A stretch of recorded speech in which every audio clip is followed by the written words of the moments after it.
Good morning, ladies, gentlemen, and non-binary peoples. This is Bronson's By Any Means Necessary Fantasy Football Talk for Thursday, December 15th, 2022. It's now 2:10 a.m. I'm off the 205 bridge where traffic shouldn't be very loud. I'm here at the airport employee parking lot, which I no longer have access to, but this is the beginning of it. It's pretty big. It goes all the way down there. And then also on my right, we have the UPS Alderwood facility, which is close enough to the airport that when I first got hired here 2 years ago, I thought this was the airport facility. But this is a whole different facility. This is more of an automated place. I don't think there's a whole lot of actual employees there. But this is where we send a lot of the East Portland stuff. So like Gresham, Troutdale, Clackamas. It all comes here once we sort it at the airport. And then also Camas and Washougal come here. For some reason, Vancouver doesn't handle that. But Vancouver does have a really small facility. So I guess they just decided that Portland Alderwood, East Portland, should handle Camas and Washougal. So we send it there. This is called Alderwood Drive, part of Cascade Station, which is, a recent development. IKEA's here. There's a bunch of restaurants here. There's a mall here. The train stops here. There's a couple of stops on this road. Then it goes on to the airport. So fortunately, it doesn't go out around the backside of the airport where I work. So there's no train out there.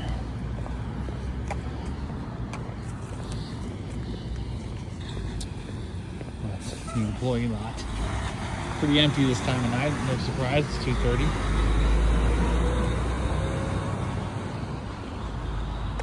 A lot of the cars here are going to be flight attendants and pilots. They're not currently in town. I miss, it was nice when I had access to this lot. It was when I would travel. I could park here for free.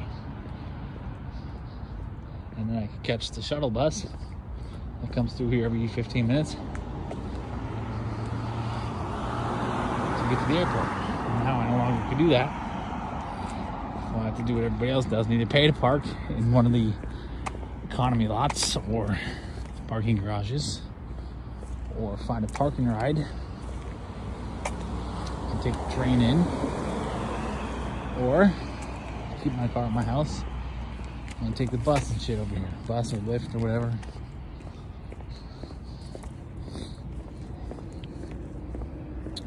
Anyways, let's get to the wide receivers. Top 30 list for week 15. Spikes and Yikes and all that good stuff.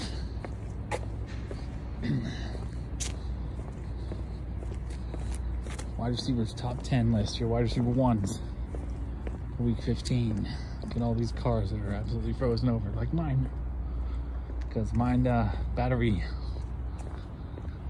I barely made it up my driveway before it died on me, so I couldn't park it in the garage because I don't have access to, I don't know what happened to my damn remote, the garage remote, so I could open it from my car, but it's gone. So I have to, when I park in the garage, I have to park my car, get out, go through the house, open the garage, come back out, pull my car in. And my battery did not last that long in order for me to do that, so I had to park it outside overnight, unfortunately. So I'm just hoping it thaws out some point later and the battery starts, because it's the only power I have is the battery. The alternator is completely failed. I barely made it to O'Reilly's, which was less than a mile from my house. to get my battery tested because I thought it was my battery because I just replaced the alternator. But the guy said my battery was good. And then he had me run my car for a bit and I kept losing power and then eventually died on me. So he had to give me a jump start and I barely got home. So that wasn't very far. So there's a shop, the same shop I took my car to get the radiator fixed. That is less than a mile from my house. I'm hoping my car will make it there. And then they can work on it this weekend. Hopefully have it done for me when I come back from my trip on Tuesday.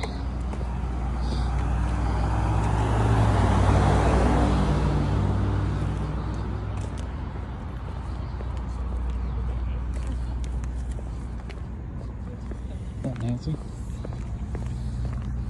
Oh, there's a bunch of cars, a bunch of people showing up. The employees love that last shuttle bay for some reason. It's always been crowded, always been super crowded. Anyways, damn, I wasted a lot of time here. Let's get to it. Wide receiver top 10s, week 15. Your wide receiver ones. Number 1, Justin Jefferson versus the Colts. He had a huge game last week and lost. I think that was the first time the Vikings lost when Justin Jefferson had over 100 yards.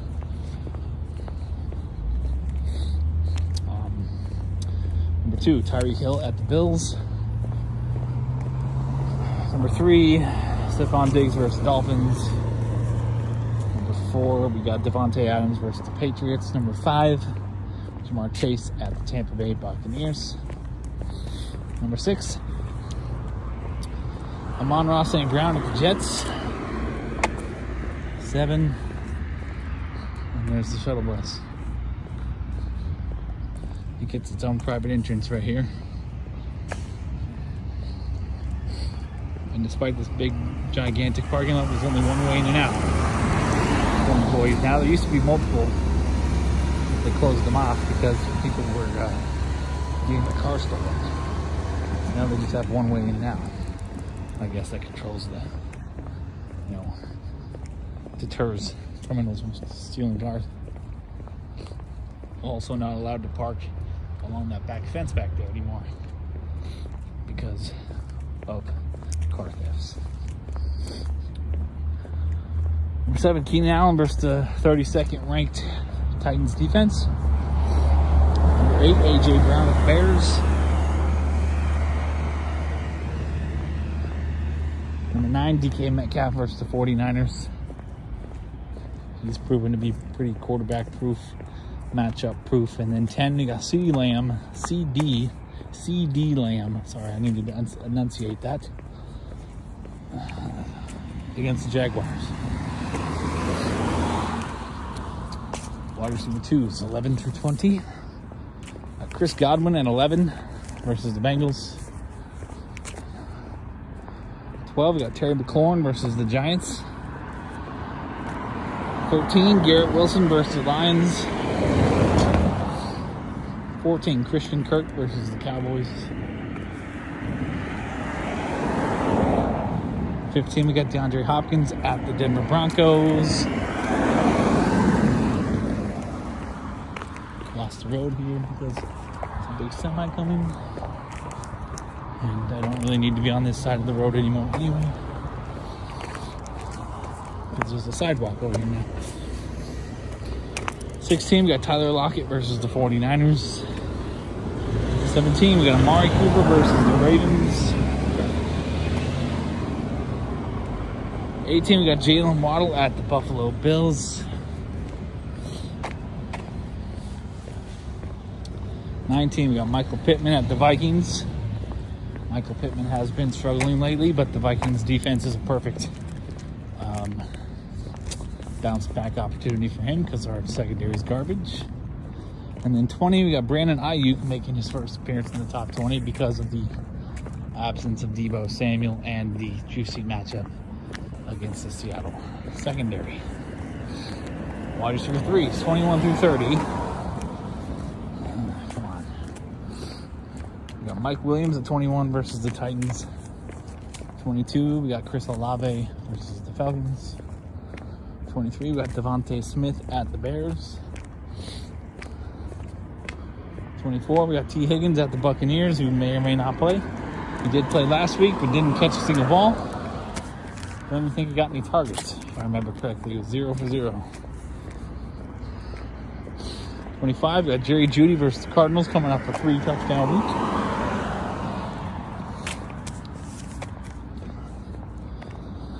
26, we got Mike Evans versus the Bengals. He's tumbling down the rankings because he's just not producing, but undeniable talent. Not sure what's going on there. He's healthy.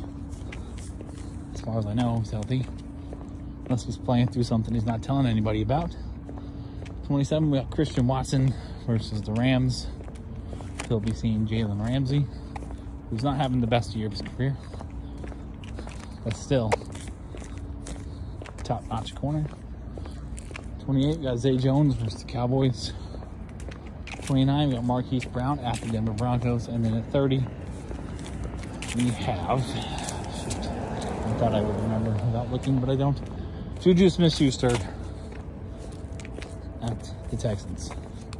As I mentioned in the quarterback video, it's remarkable what Patrick Mahomes is doing without a top 30 wide receiver. Juju Smith is the only wide receiver who's really been ranked in the top 30 at all this season. He's not really being super productive either. Mahomes is really relying on Travis Kelce a lot in the red zone, and then spreading it around to his other receivers at a really, really good, strong rate. All right, my yikes.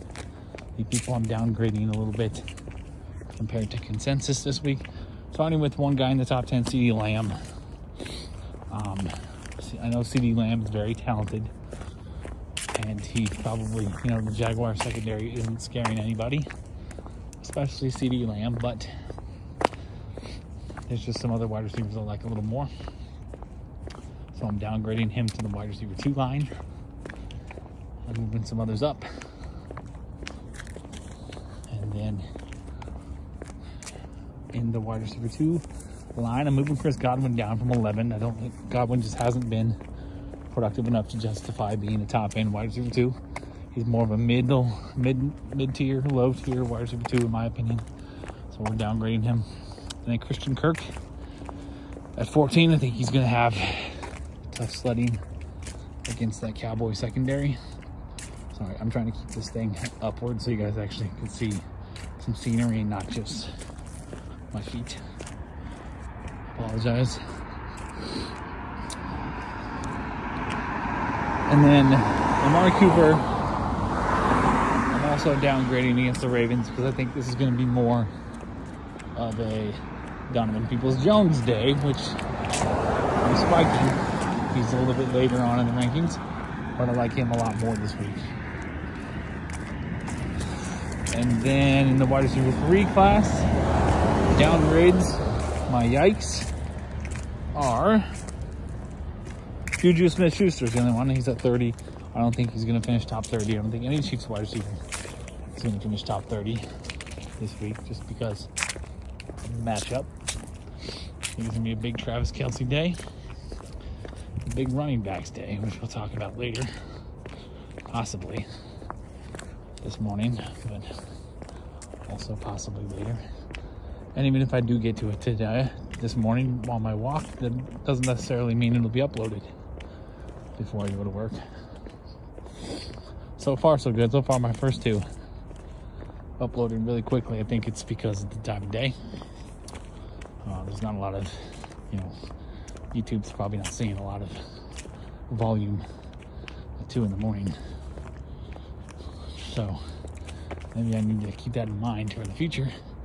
Upload my stuff at night. Anyways, spikes. Because I'm yiking CeeDee Lamb, I am spiking. Who do I gotta put in the top 10?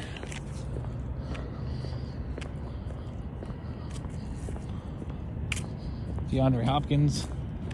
I just think he's matchup proof. I think he's a weekly wide receiver 1. His line would have looked a lot better last week if he had caught that touchdown that was ruled not a touchdown, but he still had a decent enough day. 72 yards. The quarterback change is not going to affect him one damn bit. DeAndre Hopkins will be a wide receiver 1 against the Broncos. And then in the wide receiver 3 line, I'm moving a lot of guys up because I just think they're better. Like Mike Williams. Mike Williams should feast against the Titans. I definitely have him as a top 20 play. Also, Chris Olave for the Saints, moving up from 22 into the top 20. Really going out on a limb with those ones, moving 21 and 22 into the top 20. But and then also Christian Watson. He's looked phenomenal over the course of the last month. I don't see any reason those trends shouldn't continue, even against a guy. A really tough matchup for him and Jalen Ramsey. I like Watson more as a high-end wide receiver 3, less of a low-end wide receiver 3. And then a couple of guys outside the top 30. Treylon Burks should be back for the Titans this week. I suspect he'll have a big day against the Chargers. Injury depleted secondary, because the Titans are going to want to throw the ball to keep up in this game. And then, of course, Donovan Peoples-Jones at 39. I like him as a low-end flex play. I think he's going to have a better week than Amari Cooper. And then Paris Campbell, way down at 48, could be worth your flex consideration against my terrible Minnesota Vikings secondary that can't stop anybody. And coaching staff doesn't feel it's necessary to make any changes to be able to stop anybody. So I'm very proud of what my Vikings have accomplished this season. I'm very happy with Kevin O'Connell. I'm happy with the way the offense looks. I'm happy with our standing. I'm overall happy with the season. It's been a really good season, but that secondary is awful, and that bad secondary is gonna bite us in the ass come playoff time. So until we fix that, I'm not sure we're a real contender.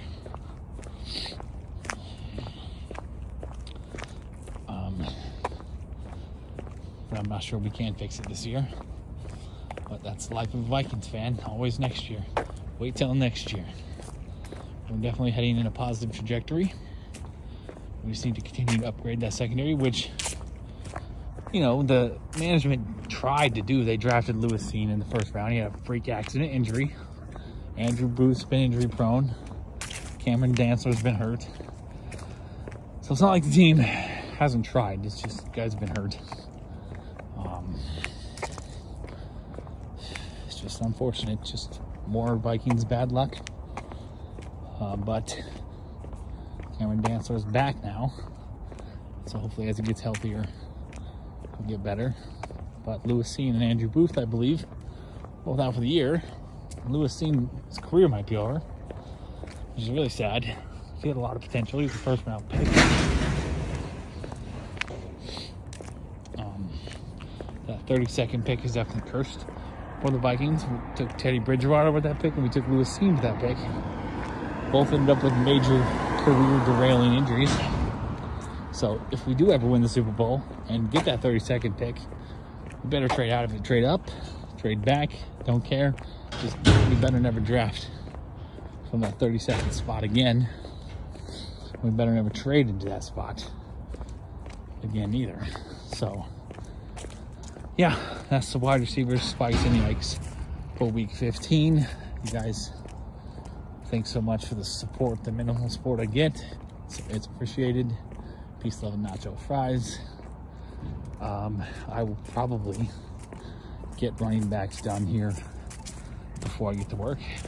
But again, we'll see if it gets uploaded by a reasonable amount of time. But I guess I should use a crosswalk here. There's cars. All right. You have a good day. I'll see you all a little bit later on.